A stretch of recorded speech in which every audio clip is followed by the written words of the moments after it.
السلام علیکم ناظرین، نیوز وائز میں خوش آمدید۔ میں ہوں افتخار شراز، جو اسٹوڈیو میں میرے ساتھ ہیں زید حسین صاحب اور عارفہ نور۔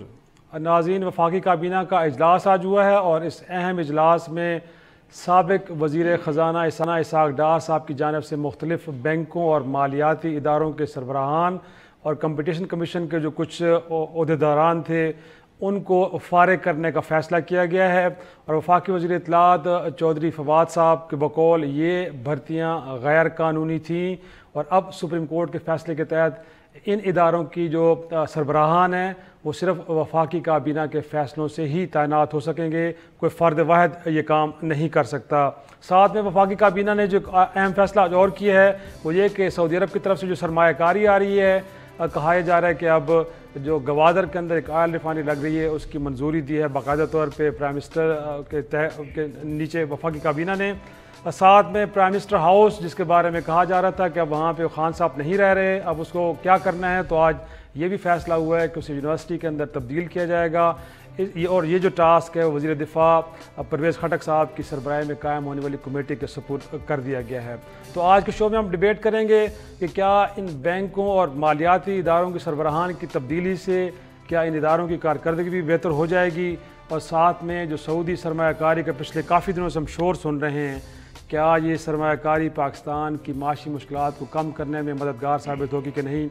پروگرام کے دوسرے حصے میں ذکر ہوگا کراچی اور کراچی کا علاقہ لیاری، ایک گینگسٹر آج پولیس کے ہاتھوں اس کی ہلاکت ہوئی، غفار ذکری جس کے بارے میں کہا جاتا ہے کہ بدنام زمانہ ذکری گروپ کا سربراہ تھا اور جس کے سر کی قیمت بھی کہا جا رہا ہے کہ 30 لاکھ روپے مقرر تھی، آج صبح پولیس کے ساتھ مقابلے میں اسے مار دیا گیا، اور کہا یہ جا رہا ہے کہ جو 3 سال کا اس کا بیٹا تھا جس کو ہیومن شیلڈ کے طور پہ وہ استعمال کر رہا تھا اس کی بھی اس مقابلے میں ایک طرح سے موت ہوئی ہے۔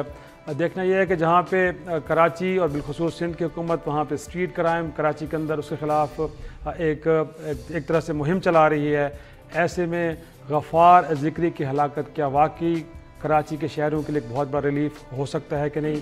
پروگرام کے تیسرے سے ہم ذکر کریں گے پیپلز پارٹی اور نواز لیگ کے درمیان قربتیں پھر سے بڑھ رہی ہیں، اور کہا یہ جا رہا ہے کہ جو 14 اکتوبر کو ہو رہا ہے ضمنی الیکشن وہاں پہ مشترکہ امیدوار دونوں جماعتیں لے کے آئیں گی، اور سندھ میں نواز لیگ پیپلز پارٹی کو سپورٹ کرے گی، اور ایسے ہی پیپلز پارٹی پنجاب میں نواز لیگ کے امیدواروں کو سپورٹ کرے گی۔ اب دیکھنا یہ ہے کہ کیا یہ جو غیر فطری اتحاد بننے جا رہا ہے یہ وقت کی ضرورت ہے، یا پھر یہ ہے کہ پیپلز پارٹی کے پاس آپشن ہی کوئی نہیں ہے، تو ہم کہہ سکتے ہیں کہ پیپلز پارٹی کی ہار ہے۔ اور پروگرام کے آخری حصے میں ہم ذکر کریں گے وزیر خارجہ شاہ محمود قریشی صاحب کا، جو امریکہ میں تھے، اور امریکہ میں ان کی ملاقاتیں بڑی اہم ہوئی ہیں وہاں پہ امریکی حکام سے، اور اس کے بعد ان کا کہنا یہ ہے کہ اب دونوں ملکوں کے درمیان جو تعلقات ہیں وہ ریسیٹ ہو گئے ایک طرح سے، اور اب پاکستان افغان طالبان کو مذاکرات کی میز پہ لے آئے گا۔ کیسے لے کے آئے گا آج کے شو میں یہ بھی ڈیبیٹ کریں گے، تو پہلے چلتے ہیں اپنی ٹاپ سٹوری کی طرف۔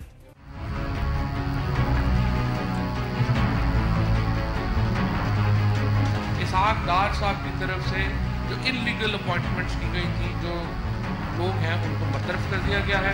سعید احمد، طاہرہ رضا، سید طلت محمود، مسٹر احسان اللہ خان، جمیل احمد صاحب، شمس الحسن، ایم ایس وادیہ خلیل، ڈاکٹر محمد سلیم، اعزاز انصر، ان کو ان کے عہدوں سے ہٹا دیا گیا ہے۔